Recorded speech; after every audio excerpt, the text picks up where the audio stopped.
지역 이슈를 전문가와 함께 분석하는 시간 헬로 이슈 토크 시작합니다. 오늘은 지역에서 가장 뜨거운 논쟁거리 중에 하나죠. 셋째를 출산하면 1억을 준다. 바로 창원시 결혼 드림론인데요.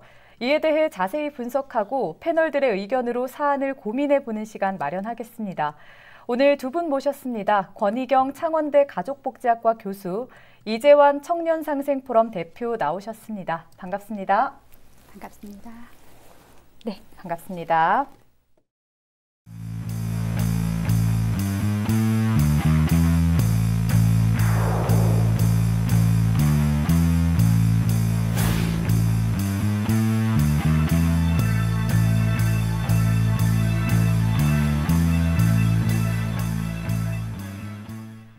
네, 저희 오늘 주제가 결혼 드림론인데요. 이와 관련해서 자극적인 보도가 꽤 많이 나왔어요. 셋째를 낳으면 1억이라는 내용이 가장 많이 보였거든요.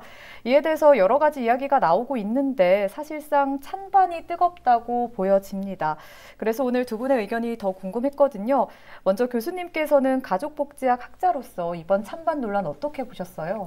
네, 결혼 드림론은 아직 확정된 명칭은 아니기 때문에 창원시에서는 가칭 결혼 드림론이라고 하고 있는데요. 사실 저는 이 결혼 드림론이 올 1월 초에 발표되기 전부터 이 사업의 타당성에 대해서 검토를 하고 있었습니다. 그래서 계략적인 초안에 대해서는 알고 있었는데요.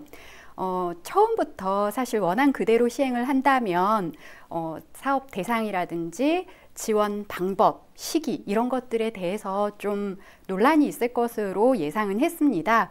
일단 예산이 시간이 지날수록 눈덩이처럼 불어나는 구조이기 때문에 사실 시 재정에 꽤 부담을 줄 수 있는 구조예요. 그런데다가 이 출산을 수단으로 삼아서 아이를 낳고 지원을 받은 후에는 또 다른 데로 가버리게 될 수도 있는데 그거를 막을 수 있는 제도적 장치가 없어서 악용될 가능성도 있는 걸로 보였습니다. 그래서 여러 논란의 소지가 있을 걸로 좀 예상이 됐고요.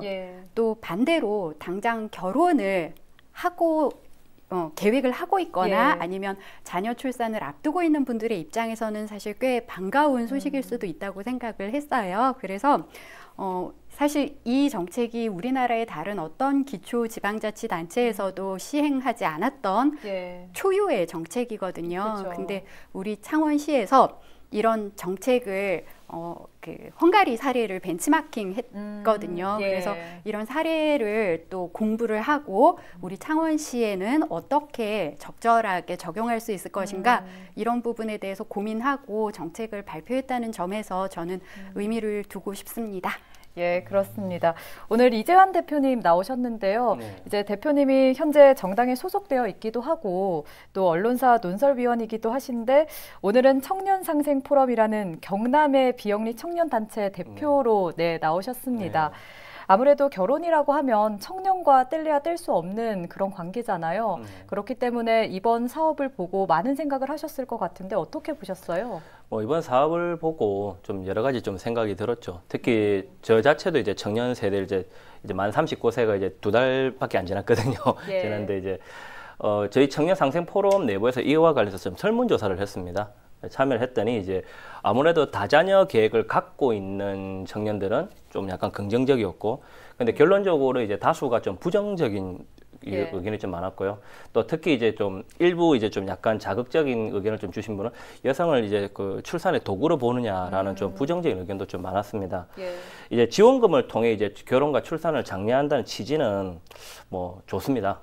근데 근본적으로 무엇이 문제인지를 좀 고민해 봐야 된다 생각이 들고요. 그 오늘날 청년에게는요, 그 최우선 과제는 생존이거든요. 그리고 결혼과 그 출산은 선택입니다. 그 이런 상황에서 지금 이제 우리 청년들을 보면 3포 세대, 5포 세대, 뭐 심지어 7포, 9포 세대라는 말을 하는데요. 우리는 청년들이 왜 포기해야 되는지를 알아야 합니다. 그건 포기하면 편하거든요. 다른 말로 하면 고통으로부터 벗어나고 싶다는 뜻이기 때문에 지금 이 정책을 가지고 단순히 지원금을 가지고 판단하기보다는 청년들이 포기하지 않고 자신들이 꿈을 가질 수 있도록 무엇을 단계적으로 근본적으로 해결해야 될지 이런 식으로 접근하는 게 조금 더 바람직하지 않나라고 봅니다. 네, 대표님께서는 아무래도 우려의 목소리가 좀 더 예. 커 보인다라고 예. 생각을 하시는 것 같은데 그래서 창원시가 15일까지 지금 창원 시민을 대상으로 설문조사를 하고 있거든요. 설문조사의 배경 역시 좀 비슷한 맥락에서 해석을 하면 될까요? 네, 저는 이렇게 창원시가 시민을 대상으로 누구나 참여할 수 있는 설문조사를 시행하는 건 굉장히 의미 있고 또 긍정적인 측면에서 생각을 하는데요.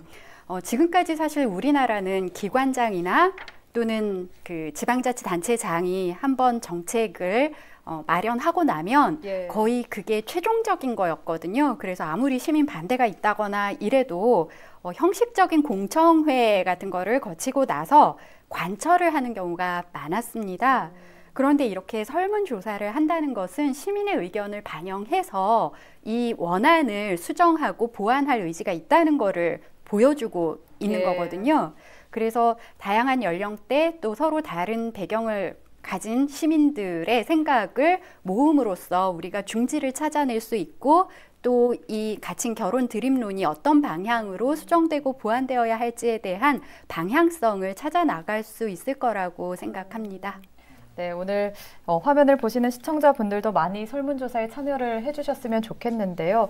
사실 이 사업이 처음 이야기가 나왔던 시기가 창원시 특례시 추진 시기랑 겹치거든요. 아무래도 특례시 지정 조건의 인구수가 필수적인데 그렇기 때문에 인구 감소 문제를 극복하기 위해서 창원시가 마지막 히든카드를 꺼냈다라고 보는 분들도 있더라고요. 여기에 대해서는 대표님 어떻게 보십니까? 창원시는 2010년도에 통합을 했는데요. 그 2010년도 12월 기준으로 보면 인구가 109만 명에 달했습니다. 그 수원시 등 이제 수도권 대도시를 제외하면 기초자치단체에서 최대 단체로 이제 도듬을 했죠. 올라섰죠. 예. 그리고 나서 이제 통합 이듬해인 2011년 창원시의 그 지역 내 총생산 GRDP가 무려 34조 6,700억 원으로 전국 기초자치단체 중에서 1위였습니다. 그러나 이후 이제 주력 산업인 제조업이 쇠퇴하면서 좀처럼 이제 경제가 활력을 찾지 못하고 있는 가운데 인구가 계속 감소하고 있습니다. 지금 103만 정도가 돼 있거든요. 그러다 보니까 창원시 입장에서는 특례시를 추진을 했는데 인구가 점점 줄어드니까 특례시의 기준인 인구 100만 명을 맞추기 위해서 당연히 이런 다양한 정책이 추진될 수밖에 없습니다. 이런 그 인구 감소를 막기 위한 이런 정책은 적극적으로 환영입니다. 근데 조금은 근본적인 문제를 좀 접근했으면 좋겠다라는 생각을 좀 계속 하고 있고요. 그 왜 그렇게 생각하냐면 저출산 문제는 다양한 사회적 문제가 결합돼서 나타난 것이거든요. 그럼 이를 부분에서 단순히 지원금을 가지고 출산과 결혼을 해결한다. 결혼과 출산을 해결한다. 이렇게 보기보다는 지금 우리 일자리와 주거 등 여러 가지 요소가 있습니다. 그럼 창원시를 한번 점검해 볼 필요가 있다는 겁니다. 일자리라든지 주거 등 다양한 요소를 이번 기회에 냉철하게 결혼 드림론과 관련해서 점검을 해보고 그에 대해서 하나하나 무엇을 좀 바꿔가듯이 문제가 있는 부분 바꿔가야겠죠. 그 바꾸는 과정을 통해서 이제 나아가 이제 그 결혼과 출산이 자연스럽게 해결될 수 있도록 그렇게 가는 게 좀 바람직하지 않나라는 생각을 좀 하고 있습니다. 네, 그렇습니다. 그러면 만약에 창원시가 특례시의 조건 중에 하나를 충족하거나 유지하기 위해서 이번에 이 사업을 진행을 했다라고 봤을 때, 가정을 했을 때 이에 대해서는 어떻게 보시나요? 네, 우리 창원시가 사실 특례시로 지정이 되고 나면 상당한 행정적 재량권과 함께 또 재정적인 측면에서도 혜택이 많이 있습니다. 사실 우리 창원시는 그동안 기초지방자치단체이기 때문에 인구가 100만 명이 넘음에도 불구하고 인구 5만 명인 기초지방자치단체랑 똑같은 기준을 적용을 받아서 사회복지나 소방, 해양, 안전 이런 분야에서 어떻게 보면 역차별을 받았다고 볼 수 있습니다.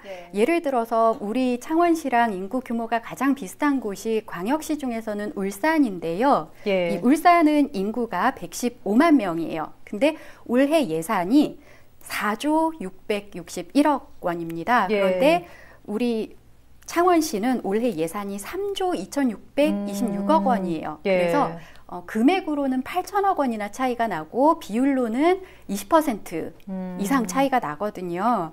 그래서 이런 이유는 이제 국가가 지방자치단체에 교부하는 그 교부금, 보조금 이런 것에서 광역시 그리고 시에 따라서 상당히 예. 차이가 나기 때문입니다.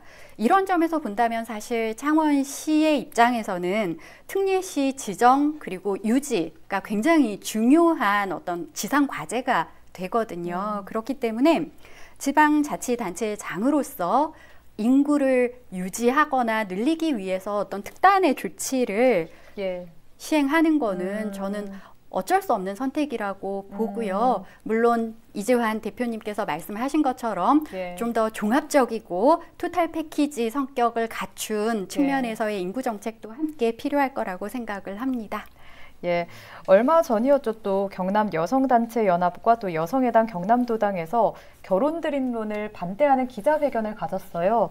성인지 감수성에 있어서 심각한 문제다라고 보는 것이 핵심이었거든요. 교수님이 보시기에는 어떠셨어요?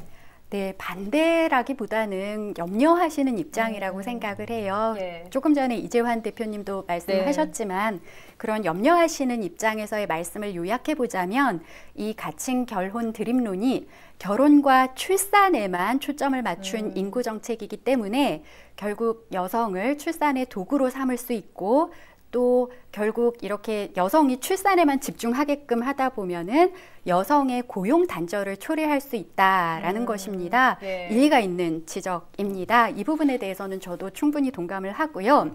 다만 파격적인 출산 장려금으로 인해서 여성들이 출산을 선택하게끔 하는 것이 과연 성인지 감수성이 없는 것이냐, 이 부분에 대해서는 저는 똑같이 성인지 감수성을 가지고 좀 다르게 생각해 볼 수 있다고 생각합니다. 먼저 이 파격적인 출산 장려금으로 인해서 여성이 출산의 도구가 되거나 고용 단절을 불러일으킬 수 있기 때문에 나쁜 정책이다 라는 명제가 성립을 하려면은요, 사실 모든 여성들이 결혼을 기피하고 출산은 원하지 않으면서 오로지 노동만이 모든 여성들이 다 원하는 길이어야 하거든요. 그런데 현실에서 보면 사실 결혼을 원하고 또 아이를 낳아서 키우고 가족 안에서의 경력을 선택하기를 원하는 여성들도 분명히 존재합니다. 그리고 이런 여성들, 특히 자녀를 잘 낳아서 키우고 싶은 욕구가 있지만 경제적인 이유나 부담으로 인해서 노동을 해야만 하는 여성들의 입장에서는 이런 파격적인 가칭 결혼 드림론이 상당한 도움이 될 수도 있거든요. 그런 점에서는 이런 정책이 오히려 여성이 스스로 자신의 인생에서 어떤 결정을 내릴 것인가 하는 그 자기결정권을 보장하고 선택권을 확대할 수 있는 측면이 있다고 생각을 합니다. 그 앞에서 염려하시는 분들께서 말씀하신 것처럼 여성은 출산의 도구가 아닙니다. 여성은 출산의 주체입니다. 그렇기 때문에 필요에 따라서 자신이 출산을 선택할 수 있어야 하고 이런 선택에 대해서 사회가 합당한 보장을 한다고 보면 그 또한 성인지 감수성이 없는 거라고는 볼 수 없겠죠. 그리고 또 사실 지금까지 여성 정책이 우리나라에서는 여성의 노동권을 강화하는 쪽으로만 초점을 맞추고 있었는데요. 그 저출산이나 인구 감소를 극복한 북유럽 국가들의 사례를 보면 대부분 이렇게 여성의 노동권을 강화하는 것뿐만 아니라 여성의 가족권, 즉 일과 삶의 균형이라고 하죠. 그래서 가족 안에서 자녀를 낳아서 키울 수 있도록 하는 환경을 똑같이 보장하고 확대하는 쪽으로 정책을 진행해 왔습니다.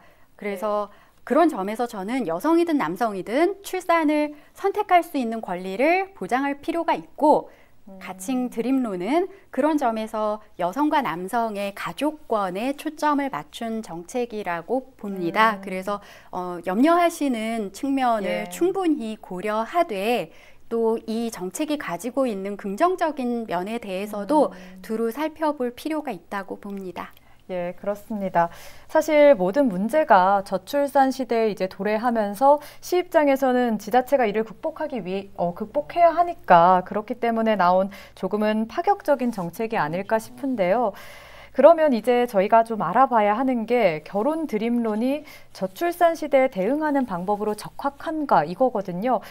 대표님이 보시기에는 어떠셨어요? 왜 청년들이 결혼을 하지 않을까요? 글쎄요, 다양한 이유가 있을 것 같은데 아무래도 현실이 좀 결혼을 하기에는 부담되는 뭐 집값이라든지 이런 문제가 좀 있지 않을까요? 맞습니다. 그것은 삶이 이제 불확실한 요소가 너무 많기 때문입니다. 불확실한 요소가 많다 보니까 혹시나 결혼도 두려워질 것이고 또 그다음에 아이를 낳게 되면 더 두려운 거죠. 지난해 이제 부부의 날을 맞아서 이제 여론조사가 하나 있었습니다. 그러니까 결혼을 왜 이제 안 하느냐, 하지 않는 걸 선택한 비혼을 선택한 사람들 보면 4명 중에 1명이 이제 결혼 비용, 즉 자금을 하는 거죠. 또 남성과 여성을 약간 이렇게 조사를 했더니 주로 이제 내 집 마련 또는 이제 결혼 비용, 그다음 육아와 출산, 그다음 직장 등의 이유가 꼽혔는데요. 즉 말 그대로 이제 확실한 게 없는 상황에서는 좀 두려운 거죠. 저희는 이 부분에 조금 주목을 해야 되는데요. 당장 나의 생존도 어려운데 누군가의 삶을 책임지고 공유한다는 것은 정말 두려움이 될 수밖에 없거든요. 그런 상황에서 이제 또한 아이를 만약에 낳게 되더라도 이 아이를 제대로 키울 수 있는 환경이 조성되어 있지 않다면은 심적 갈등은 좀 클 수밖에 없습니다. 그렇기 때문에 이제 결혼을 준비한 이들이 많은 분들이 이제 대출을 이제 선택을 이제 해결 방안으로 하는데 결혼 자금 관련해서 이 결혼 드림론이 분명히 도움이 될 것입니다. 하지만 단순히 지원금 가지고 출산과 육아를 모두 해결하기는 힘들고요. 지금 이제 우리 창원 같은 경우는요, 일자리는 줄어들고 집값은 천정부지로 치솟고 아이 키우기 좋은 환경이라고 자신 있게 말하기도 좀 애매한 상황이거든요.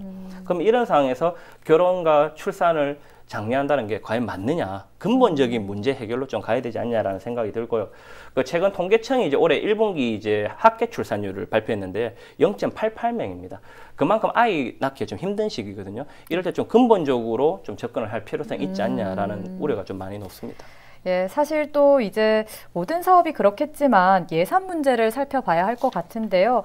창원시의 재정 건전성에 영향은 없을지 우려가 되는데 어떠세요?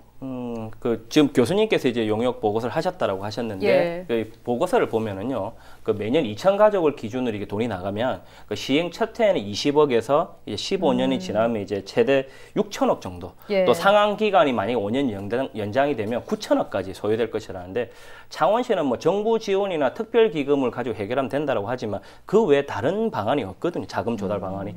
또 이거를 결혼 드림론을 많이 실시하려고 하면은 보건복지부와 합의를 해야 되는데 보건복지부 입장에서는 창원시를 용인해 주면은 인용해 주면은 전국적으로 이런 정책들이 남발될 겁니다. 그럼 당연히 보건복지부 입장에서는 이걸 하라. 합의 보기 좀 쉽지 않을 것 같고요. 또 결혼 드림론에 관련해서 대출에 관련 우려가 좀 큽니다. 즉 자식을 돈으로 보고 아동 학대나 방임도 우려가 될 것이고 먹튀 등 대출로 인한 부작용도 예상이 됩니다. 네, 이렇게 찬반 의견이 뜨겁게 갈리고 있는데 그래서 6월 15일에 설문조사 결과가 더 많은 분들이 주목하고 있는 것 같습니다. 창원시 역시 결과가 어떻든 대비를 해야 할 것 같은데 교수님 생각은 어떠세요? 네, 제가 알기로 지금 창원시는 이 사업에 대한 검토 보고서뿐만 아니라 창원시 인구정책위원회 그리고 시민대상 설문조사 등을 토대로 해서 이 사업의 명칭부터 지원 방식과 대상, 사업 기간 등을 대폭 수정하고 보완할 방침이라고 알고 있습니다.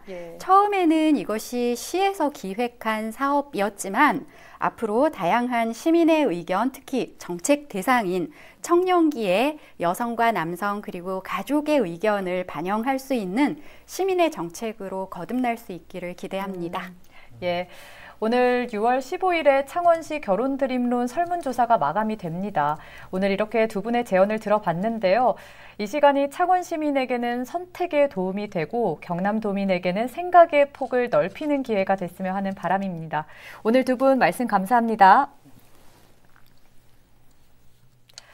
네, 오늘 헬로 이슈 토크에서는 지역의 찬반 논쟁이 뜨거운 창원 결혼 드림론에 대해 전문가의 시선으로 분석을 해봤습니다.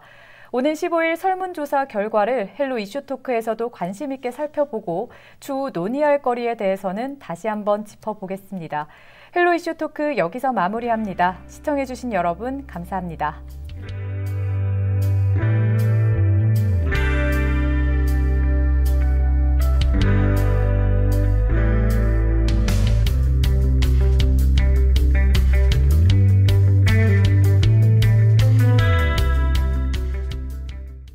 이곳은 어린이 보호구역입니다.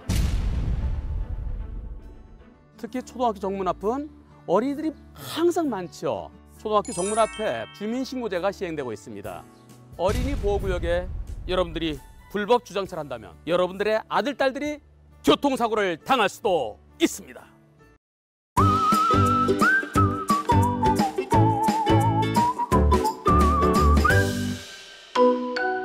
LG 헬로비전